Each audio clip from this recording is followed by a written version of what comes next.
नमस्कार. माझ्या ज्योती गोसावी नावाच्या धार्मिक आध्यात्मिक यूट्यूब चॅनलवरती आपणा सर्वांचे स्वागत आहे. लाईक करा, शेअर करा, सबस्क्राईब करा. आता आपण पाहत आहोत आज ललिता पंचमीची कहाणी. त्या कोणतीही कहाणी करण्याआधी गणेशाची कहाणी करावी लागते. ऐका परमेश्वरा गणेशा तुमची कहाणी.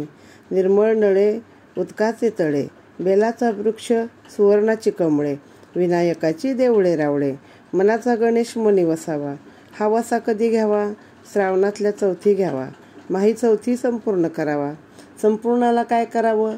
पशा पायलीचं पीठ कांडावं. त्याचे 18 लाडू करावेत. 6 देवाला द्यावे, 6 ब्राह्मणाला द्यावे. 6च सहकुटुंबी भोजन करावं. अल्पदान महापुण्य असा गणराज मनी ध्याईजे पाविजे चिंतिले लाभिजे. मनकामना निर्विघ्न कार्यसिद्धी करजे. ही 5 उत्तराची कहाणी. 6 उत्तरी सुफळ संपूर्ण. आता ऐकूया ललिता पंचमीची कहाणी. सर्वमंगल मांगल्ये शिवे सर्वार्थ साधिके, शरण्ये त्र्यंबके गौरी नारायणी नमस्तुते. आटपाट नगर होतं. तिथे एक ब्राह्मण होता. त्याला 2 आवळे जावळे मुलगे होते. आवळे जावळे म्हणजे जुळे. त्यांच्या लहानपणीच त्यांचे आईबाप मेले. भाऊबंधांनी त्यांचं काय होतं नव्हतं ते सगळं हिरावून नेलं. मुलांना देशोधडीला लावलं. पुढे ती मुलं जाता जाता एका नगरात आली. 2 प्रहराची वेळ झाली. वाट चालता चालता दोघं दमून गेले. दोघांचे जीव भुकेने कळवळले, व्याकुळ झाले. दोघांची तोंड सुकून गेली.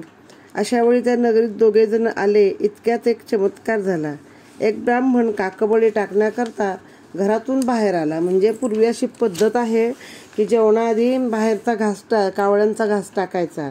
आणखीन ताटाभोवती चित्रावती काढायची. म्हणजे खाली थोडंसं अन्न ताटाभोवती चित्र टाकायची, सांडायची. म्हणजे का तर ते किडा मुंगी वगैरे असतील त्यांनी खावं किंवा तुमच्या ताटापर्यंत त्यांनी येऊ नये. मग आता हा काकबळी म्हणजे पहिला पक्ष्यांचा घास टाकायला जेव्हा बाहेर आला तेव्हा त्यांनी या मुलांना पाहिलं. आपल्या घरात बोलावून नेलं, जेवू घातलं, खाऊ घातलं. त्यानंतर त्यांची सगळी हकीकत विचारली. त्या मुलांनी आपली हकीकत सांगितली. ब्राह्मणानं दोन्ही मुलांना घरी ठेवून घेतलं. वेदाध्ययन पडवू लागला. मुलंही तेथे राहून वेद पडू लागली. असं करता करता पुष्कळ दिवस झाले. पुढे काय झालं? तो ब्राह्मण ललिता पंचमीचं व्रत करू लागला. मग या शिष्यांनी गुरुजींना विचारलं, हे आपण काय करता? तेव्हा त्यांना ते गुरुजी म्हणाले, हे उपांग ललिता पंचमीचं व्रत आहे. यानं द्रव्य मिळतं, विद्या प्राप्त होते, इच्छित हेतू प्राप्त होतात. ते ह्या शिष्यांनी ऐकलं. यथाशक्ती व्रत केलं. तशी त्यांना लवकर विद्या आली. 2 मुलांची लग्न झाली. पुढे ते आपापल्या नगरीला आले. श्रीमंत झाले. सुखासमाधानाने कीर्ती मिळवून राहू लागले. याप्रमाणे काही दिवस गेले. पुढे काय चमत्कार झाला? 2 भाऊ वेगळे निघाले, म्हणजे वेगळे राहिले. थोरला भाऊ दरवर्षी आपला ललिता पंचमीचं व्रत करी. त्यामुळे त्याची संपत्ती कायम राहिली. धाकट्या भावानं मात्र व्रताची हेळसांड केली. त्याचा देवीला राग आला.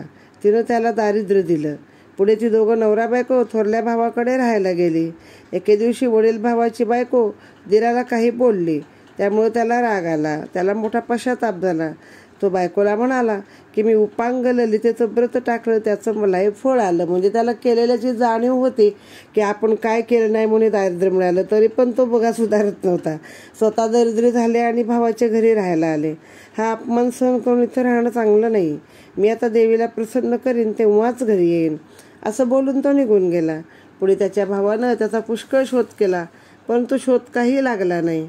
पुढे हा हिंडता हिंडता एका नगराजवळ आला. त्या नगराबाहेर गुराखी भेटले. त्यांना विचारलं, या गावाचं नाव काय?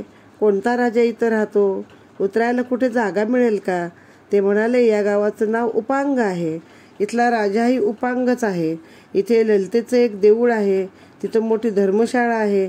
इथं उतरायला जागा मिळेल. आम्ही याच गावातून आलो. आम्हाला इकडे जायचं आहे. तुम्हाला यायचं असेल तर आमच्याबरोबर चला. मग तो त्या नगरात गेला. धर्मशाळेत उतरला. देवीचं दर्शन घेतलं. अनन्य भावानं तिला शरण गेला. रात्री देवळातच निजला. देवीने स्वप्नात येऊन दृष्टांत दिला, राजाकडे जा. माझ्या पूजेच्या करंड्याचं झाकण माग. त्याची नेहमी पूजा कर. माझ्या म्हणजे तुझं मनोरथ पूर्ण होईल. इतकं सांगून देवी गुप्त झाली. तो जागा झाला. दुसऱ्या दिवशी राजाकडे गेला. देवीचा दृष्टांत सांगितला आणि पूजेचं झाकण मागितलं. राजानं ते दिलं. ब्राह्मण ते घेऊन आपल्या गावी आला. घरी नेऊन तिची पूजा करू लागला. ललिता देवीचे व्रत करू लागला. तसे पुन्हा सुखाचे दिवस आले. इच्छित मनोरथ सिद्धीस गेले. पुढे देवीच्या आशीर्वादाने त्याला एक मुलगी झाली. तिचं नाव ललिता. दिवसेंदिवस ही मुलगी मोठी झाली. सोबतिणीबरोबर खेळायला जाऊ लागली, म्हणजे मुलींबरोबर बाकीच्या. पुढे काय झालं, एक चमत्कार झाला. एके दिवशी मुलीने ते झाकण घेतलं, नदीवर खेळायला गेली. नदीवर जाऊन आंघोळ करू लागली. इतक्यात एका ब्राह्मणाचं प्रेत वाहत येताना दिसलं. तिने त्याच्यावरती झाकणाने पाणी उडवलं. तसा तो ब्राह्मण जिवंत झाला.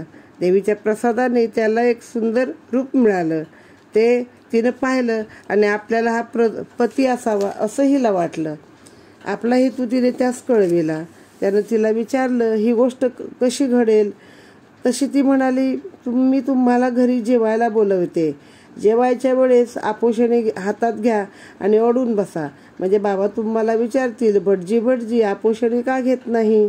तेव्हा तुम्ही सांगा की ही कन्या मला द्याल तर मी जेवतो, नाहीतर असाच उठतो. म्हणजे ते देतील. आता ही आपोषणी हा प्रकार म्हणजे काय, लग्नामधली पद्धत आहे. तो पुढे रिवाज झाला असेल. जावयाच्या हातावर आपोषणी घालायची, म्हणजे सासूने चांदीच्या चमच्याने जावयाच्या हातावरती तूप वाढायचं आणि मग ते जावयांचे तूप चाटण्याआधी काय मागणी असेल तर ती मागायची. त्याप्रमाणे तिने त्याला जेवायला बोलवलं. ब्राह्मण जेवायला बसू लागला. मुलीचं मागणं केलं. बापानं मुलगी द्यायचं कबूल केलं. सुखासमाधानानं जेवण झालं. चांगला मुहूर्त पाहून लग्न लावलं. नवरा नवरीची बोळवण केली.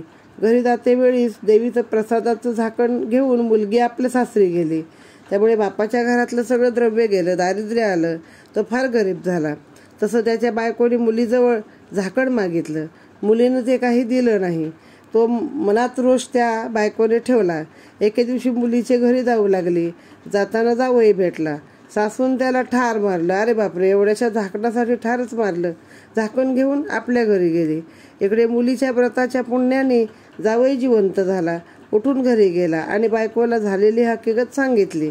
तेव्हा तिला मोठा आनंद झाला. पुढे सर्व हकीकत सासूला देखील समजली. तशी ती जावयाच्या घरी आली आणि पटापटा पाया पडू लागली. केलेला अपराध कबूल झाली. तिला पश्चाताप झाला. अशा कर्मामुळेच तिला गरिबी आली. तिचा नवरा नेहमी आश्चर्य करू लागला की वारंवार असं का होतं. त्याचं कारण काही केल्या लक्षात येईना. म्हणून वडील भावाकडे गेला. त्याला सगळी हकीकत सांगितली. तेव्हा तो म्हणाला, तू जे ललिता पंचमीचं व्रत करतोस ते कधी व्यवस्थित करत नाहीस. तू त्याची हेळसांड करतोस. कधी करतोस, कधी करत नाहीस. त्या योगाने असं होतं, तुला कधी गरिबी येते, तुझी गरिबी पुन्हा तुला श्रीमंती येते, पुन्हा पुन्हा गरिबी येते. तेव्हा देवीची व्यवस्थित पूजा कर, त्यानं तुझं कल्याण होईल. त्यानं तसा निश्चय केला. घरी आला, व्रत करू लागला. त्या काळे करून दरिद्र गेलं. पुढे तो श्रीमंत झाला. त्याच्या मनातले इष्ट हेतू पूर्ण झाले आणि तो कायम मग आयुष्यभर कधीही त्या व्रताची हेळसांड न करता ते व्रत व्यवस्थितपणे करू लागला. त्यामुळे त्याच्या मनातले सर्व हेतू पूर्ण झाले. तसे तुमचे आमचे होत. ही 60 उत्तराची कहाणी. 5 उत्तरी सुफळ संपूर्ण.